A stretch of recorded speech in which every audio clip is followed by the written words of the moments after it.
दिल्ली सरकार में पूर्व मंत्री सौरभ भारद्वाज ने दिन भर चली ईडी की छापेमारी के बाद रात को हुंकार भरी कि बुधवार को वह बड़ा खुलासा करेंगे। देर रात अपने समर्थकों से घिरे भारद्वाज ने कहा कि मैंने उनको यानी ईडी को 3 बार अपनी गिरफ्तारी की पेशकश की। भारद्वाज ने कहा कि ये ईडी क्या है, इसके बारे में खुलासा बुधवार को किया जाएगा। दिल्ली आप अध्यक्ष सौरभ भारद्वाज ने कहा कि मैंने ईडी की टीमों से कहा कि अगर वे मुझे गिरफ्तार करना चाहते हैं तो कर सकते हैं। मैंने उन्हें 3 बार ये प्रस्ताव दिया। मैं अरविंद केजरीवाल का अनुयायी हूँ। मैं आपकी इच्छा के अनुसार काम नहीं करूंगा। मैं कल एक प्रेस कॉन्फ्रेंस करूंगा। वे प्रेस कॉन्फ्रेंस के बाद मुझे गिरफ्तार भी कर सकते हैं। आइए आपको सौरभ भारद्वाज का ये बयान सुनवा दे। जब सुबह छापा पड़ा तो मैंने ईडी वालों को बोला, यार एक बात बताओ, अगर तुम चोरों के अभी छापे मारोगे और ईमानदारों के अभी छापा मारोगे तो कोई क्यों ईमानदार रहेगा? फिर तो हर आदमी कहेगा हम भी लूट ले। बस जब सबको तुम्हें चोर की स्टैंप लगानी है, फिर तो तुम तो देश के अंदर ईमानदारी खत्म कर रहे हो। तुम तो किसी आदमी को, किसी नेता को ईमानदार रहने का कोई क्रेडिट नहीं दे रहे, सबको चोर के ऊपर अपने स्टैंप कर रखी है।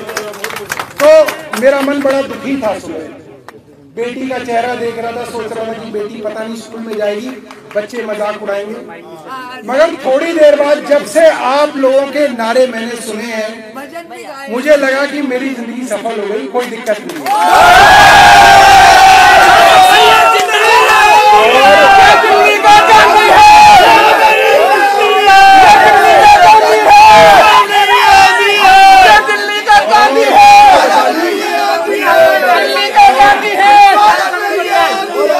और मैं आपको बता दूं कि ईडी के साथ जो मेरी बातचीत हुई है आज पूरी, हाँ वो बताइए, पूरे दिन की वो बातचीत ऐसी बातचीत है कि आप ये समझ लीजिए कि उस बातचीत की जो कंक्लूजन वो इस बात पे थी। मैंने कहा भैया मुझे अरेस्ट करना है तो कर ले, मैं 2 साल लिखवा के आया हूं, मैं अंदर रहूंगा 2 साल, तो मुझे इस चीज की धौंस मत दो। ठीक है, मैंने उन्हें ये बात 3 बार उनको ऑफर किया कि अरेस्ट करना, अरेस्ट कर लो, तुम्हारे कहने से काम नहीं करूंगा। अरविंद केजरीवाल के चेले और जो ईडी के बारे में मैं कल प्रेस कॉन्फ्रेंस में खुलासा करूंगा, वो एक बड़ा खुलासा रहेगा, मजबूत खुलासा रहेगा और इतना बड़ा खुलासा रहेगा, हो सकता है सुबह सुबह दोबारा अरेस्ट कर लिया। ये भी हो सकता है, ये भी हो सकता है, क्योंकि 8 बजे से लेकर रात के 2 बजे तक ये कश्मकश चल रही थी। मगर मैं आज आपको ये कह सकता हूं, मैंने ईडी को अंदर बाहर से आज देख लिया। ये लोग क्या हैं, ये लोग क्या हैं, इसका सिलसिलेवार में खुलासा करूंगा कल प्रेस वार्ता के अंदर। सिलसिलेवार और आप लोगों ने आज जो मेरे लिए किया है, मैं ये कह सकता हूं मैं पूरी जिंदगी भी आप लोगों के लिए कुछ करूंगा तो भी आज का ये एहसास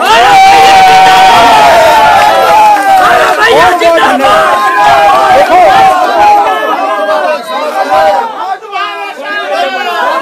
बहुत, मुझे कोई उम्मीद नहीं थी आज कि कोई भी आदमी जो है आज घर पे आएगा। मैंने सोचा, लोग सोचते रहते ईडी से नहीं डरते हैं बहुत सारे लोग, जिसके पास पैसा ना है वो भी सोचता कि ईडी हमारे पीछे ना पड़ जाए। मतलब पहले तो हम ही डरता था, अब गरीब आदमी भी कहता भाई ईडी ना आ जाए। तो गरीब आदमी को तो डरने की जरूरत नहीं, गरीब आदमी से तो ऊपर वाला भी डरता है। गरीब आदमी को ईडी से डरने की जरूरत नहीं है। मुझे लगा आदमी डर जाएंगे, ईडी के सामने नहीं आ पाएंगे, मगर आज जिस तरीके से सुबह से शाम तक और रात को 12 बजे ईडी वालों को लगा अब चलेगा सारे, ये ढोलक ले आए और यहाँ पे जो है भजन कीर्तन शुरू हो गया। तो ये बहुत बड़ी बात है और आप सब लोगों का बहुत शुक्रिया, बहुत शुक्रिया।